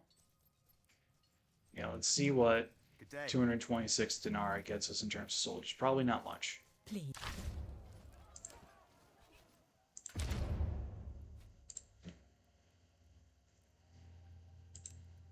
75 soldiers, I'll take it. Excuse me. What do you need? This was nothing compared to the arenas of Rome. But it was good to hear the roar of the crowd again. If we ever find ourselves in Africa, there is a place I want to visit with you. A more worthy challenge, I should think. All right. What does Cinero say? Did you ever think you'd live to become a gladiator, old man? I certainly did not. It's strange how it reminds me of the competitions I attended in my youth. Perhaps Bestia is right. Gladiatorial combat is not as different from the Olympiads as I once thought. Oh, I don't know about that. Let's see what Kaiso has to say. Or Kaiso. At your service, Legate. It was quite the thing to see Bestia in his true element, I must admit. I think I understand him better now. Why he acts the way he does, and fights like he does. And let's see what Callida has to say. Probably nothing good. She's a little bit of a tsundere. Yeah, so generous, cunning, and arrogance is what I need to do.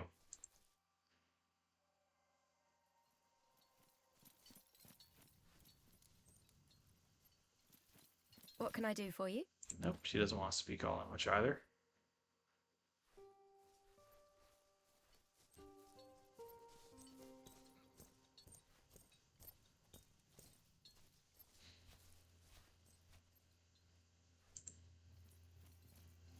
So let's start making our way downtown. Before you climb into the left tower, ladder's a little rickety.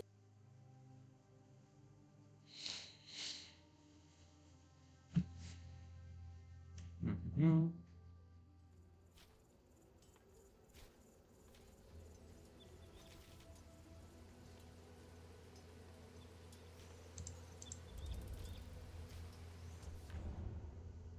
Yep, so now we can kind of see some of the larger map that we've explored.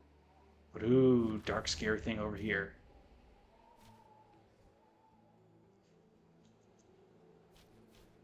And as you can see, there's a Pontic army on the move.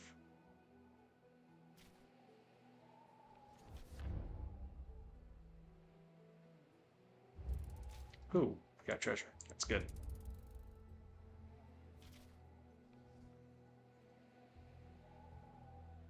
Yeah, and I think we're gonna go to Troas and kick these guys out.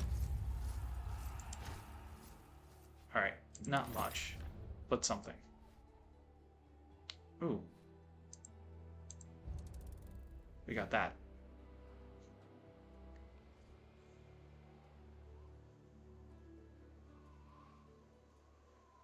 Legion's probably gonna get to Troas first.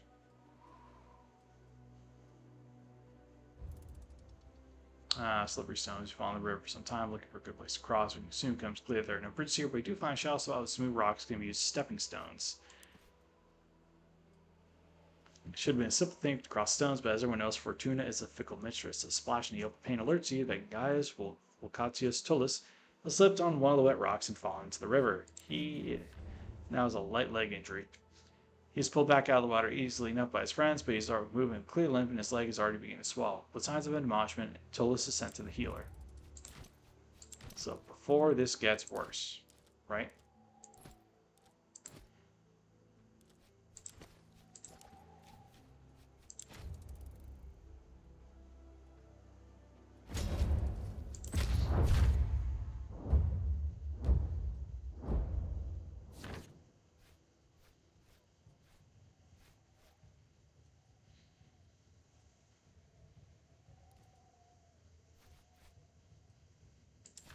Again, Marius, my man.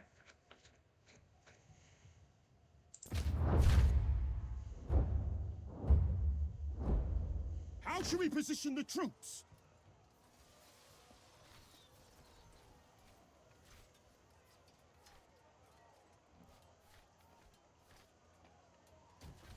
Yeah, we're gonna go with player defense improved by 15%. Arceum Latius Extendite!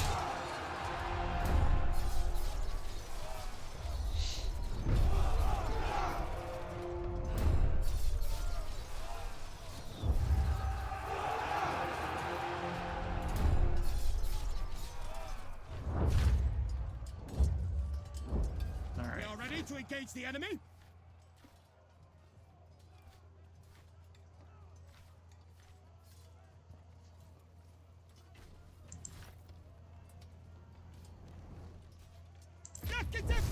We can try with this.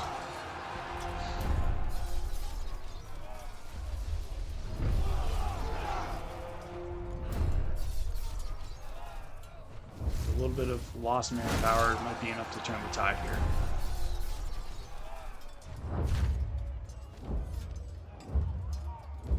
See, now it's just missing again.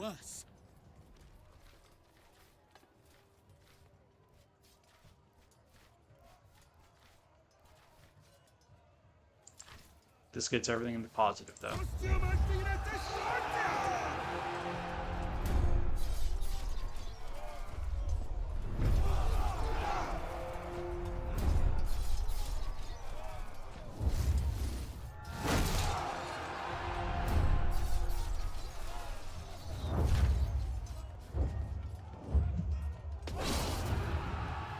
Praise Mars! The day is ours! So, Legion morale raised, so we don't really get a whole lot out of this one. Sinite milites exultare.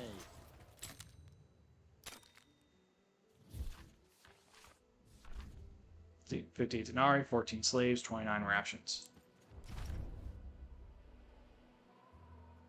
Well, let's continue on.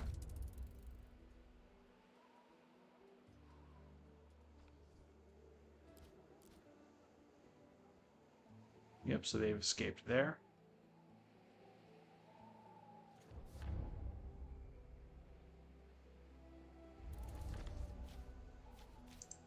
Oh, people leveled up. Cool.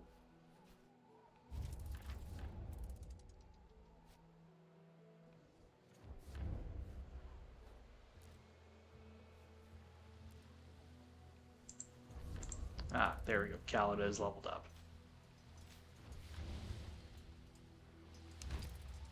Gladius, we'll take it.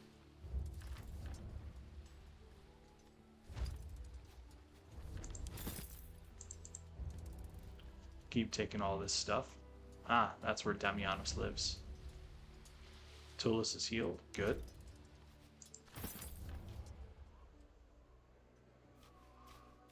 Now.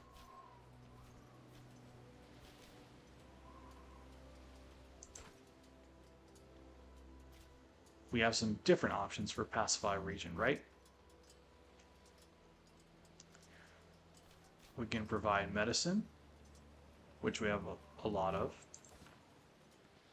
We can buy it.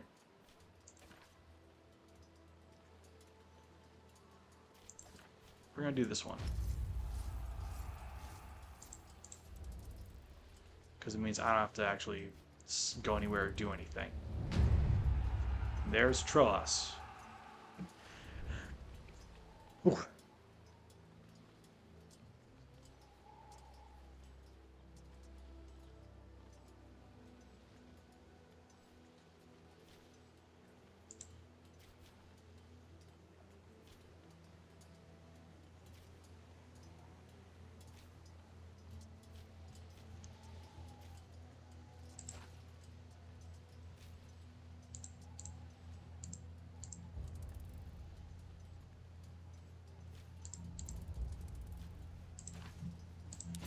Sure.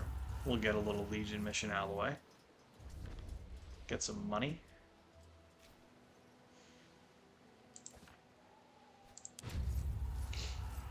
Only costs 25 slaves. I'm fine with that.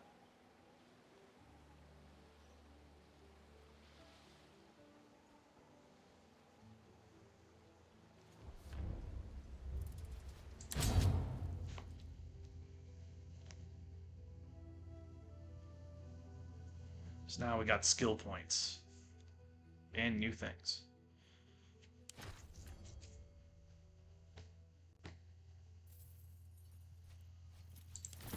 Right.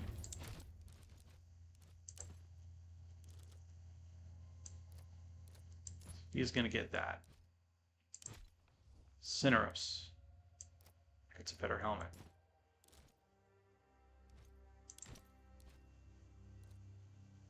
Just wish I had a better Gladius. Maybe I can manipulate a little bit, who knows. Anyway, skills, right?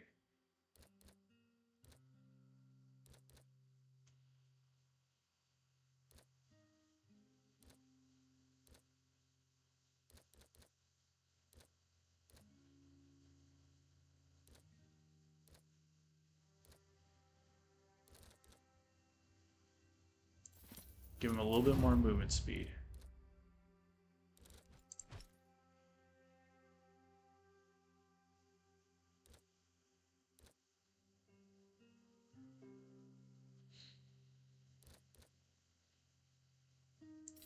And we're going to go passive, a little bit more shield damage, always good for him.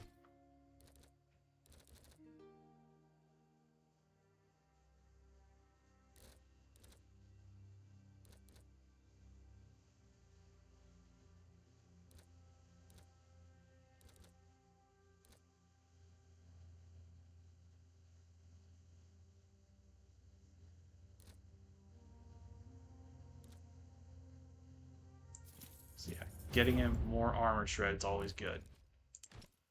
Bestia.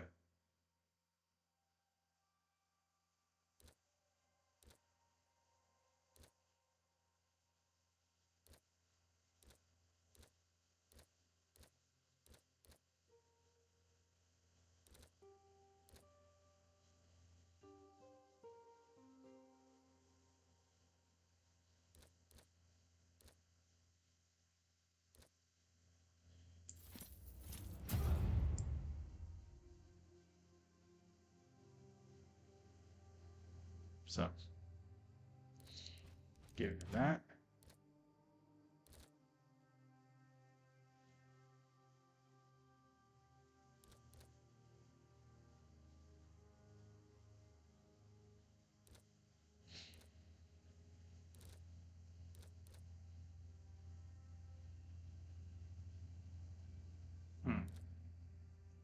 So we can either do vigilance. So I do rebuke.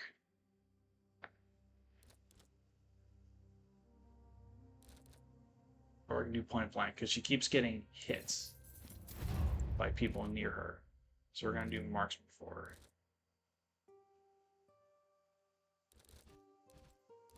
Anyone else have new skills? No. Let's take a look at their tacticals, right? You don't have a bandage, so we need to give you a bandage.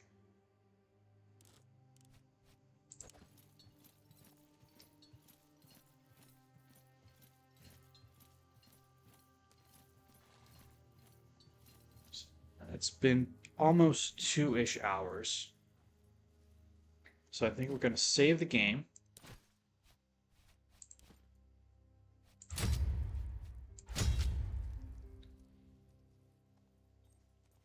I'm going to take a look and see who we can potentially raid into. So today, where's my cursors and everything?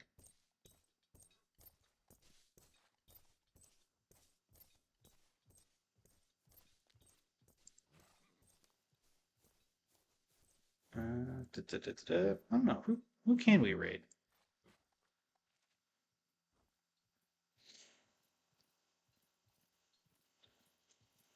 We do have Etta Hengist, who is online.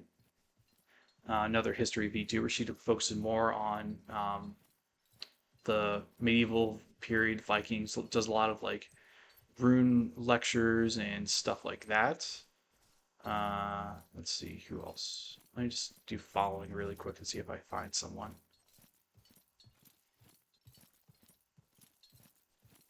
You know what? We're actually going to send you guys into Etta Hengist's channel.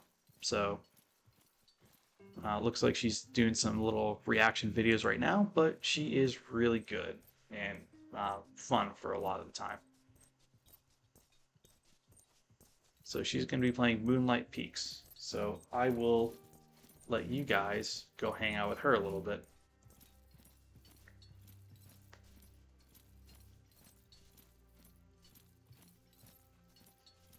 So, thank you as always for tuning in. Thank you, Rhea and Caddy, for chatting with me a little bit. Hope I answer your questions and I proved entertaining to you. So I am hoping everyone learned a little bit today from my ramblings and that you all have a wonderful day or evening, depending on where you are. And as always, I hope that you learned something today. Thanks for stopping by. See you probably next Saturday for, I don't know, it could be Expeditions Rome, could be Ace Combat, could be lecture work. I don't know. We'll figure it out. So take care for now. Bye.